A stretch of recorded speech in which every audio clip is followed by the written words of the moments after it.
Hey guys, in this video I'm going to share with you 5 easy beauty hacks that you could use to kind of help to perfect your makeup look.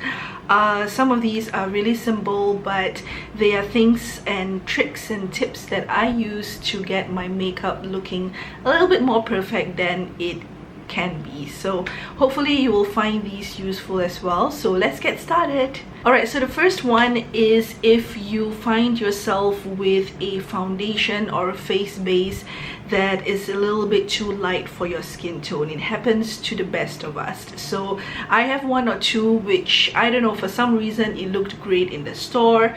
Sometimes you get it online, or just got a holiday tan and your foundation just starts looking a lot fairer for yourself. So one of the foundation that I have for me which is too light for my skin tone is this Vita Lumiere foundation by Chanel, and this is in the color beige. It's way too light for me. I'm not sure why I got matched with this, but I have been putting it aside until I did this little trick. So the first thing that you could do is to basically match it with another foundation that is actually your skin tone or even darker than your skin tone. So I matched it with my Giorgio Armani Luminous foundation. You can see the difference in the shade, and you can basically mix it at the back of your hand like half, or you can have a little bit more of the darker version, or you can actually just mix it on your face itself. So this way you don't really need to get rid of the foundation that's too light for you.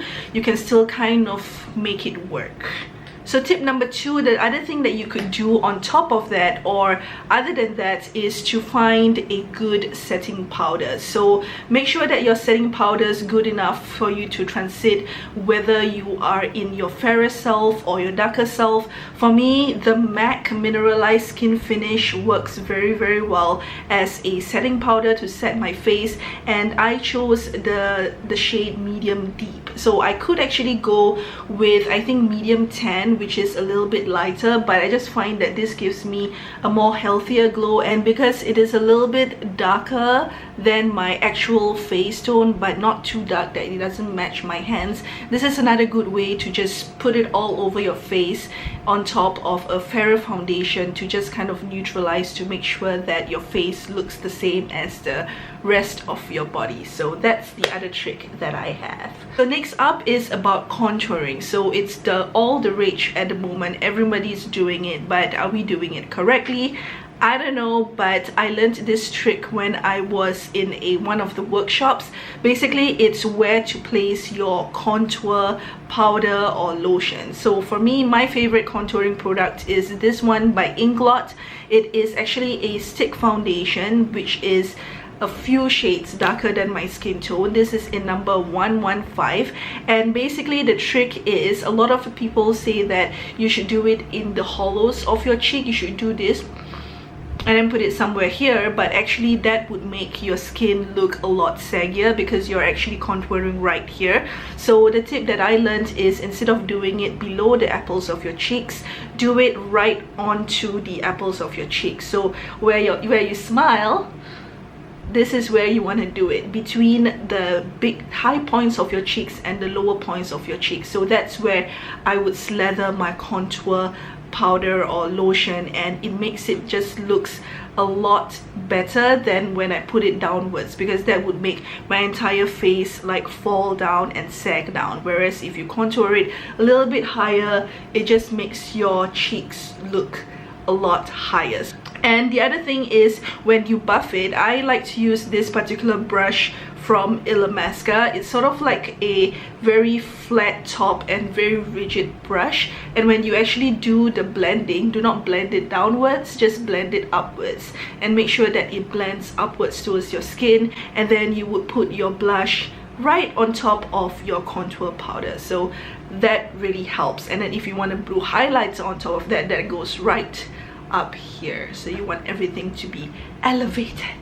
This next one is probably the most simplest, but something that makes the biggest difference in my makeup routine. Basically, in the past, I used to use my foundation first, my face base and everything, and then I'll do my eyes. And what would usually happen is that I would get a lot of fallout on my cheeks and under my eyes. Even if the eyeshadow is of really good quality and doesn't have a lot of fallout, there will be a little bit of fallout, and the last thing you want is to create like a natural dark circle under your eyes. So first of all, put your eye makeup before you do everything else. So do your eyes and everything. Doesn't matter how bad the fallout is going to be, doesn't matter whether you use glitter or pigment. So today I actually used the Inglot AMC pigment, which is gorgeous. It doesn't have a lot of fallouts, but it does have a little bit of like specks of bling and stuff on your cheeks. So what I do is, and this is like the number one thing that I do that has changed my makeup routine. So before I put on anything on my skin for my face base, I use this, the baby right here. This is the Deep Clean kind of makeup cleansing water by Neutrogena.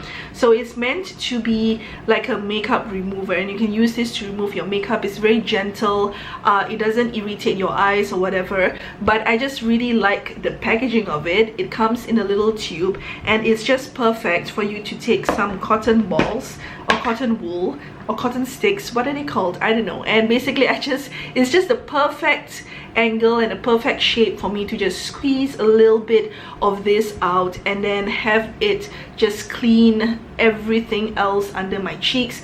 And you actually basically can use this to just clean and create like a nice eye effect as well.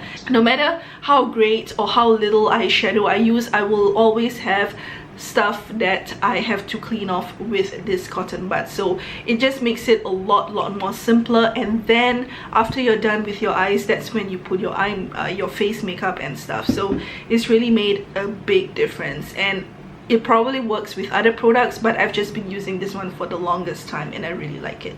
Okay, so the last tip is around lips. So I love wearing liquid lipsticks. I love the matte lips. It's all in the rage. But the last thing you want when you wear these sort of lipsticks is dry, chapped lips, because it will only accentuate it a lot more, especially if you wear dark or bold colors like this. So my lips have been pretty dry. So what I've found helped is, before you even start your makeup routine, scrub your lips first. I use this little item here from Fresh, which is the sugar lip polish, and I think they only come in this particular scent or flavor. I think it has things like cinnamon, sugar, stuff like that, which I don't think it's unsafe if you accidentally swallow it, you know what I mean? But basically I would give my lips like a good 3 to 4 minutes of scrubbing and get rid of everything else. You basically can damp it with a wet towel, and then while you're doing your makeup, you could have a little bit of lip balm or lip product on it. I used this replumping concentrate by YSL. This is sort of like a nice moisturizing way of just prepping your lips, and then by the time you complete your makeup routine, before you put on your lipsticks, wipe everything off and then prep your lips again. So you could use like any other lip balm. You could use this, my favorite is the Maybelline lip balm, or you could use this one, which is the Estee Lauder 8-hour foundation, 8-hour lip balm. So I like both of these. So put on that again, and then put on lip liner, your liquid lipstick, and your lips would look delectable. They basically will not chap through the day, because that's like a no-no, especially if you're wearing liquid lipsticks. Okay, so basically that's it. Those are the 5 simple beauty hacks that I have for you.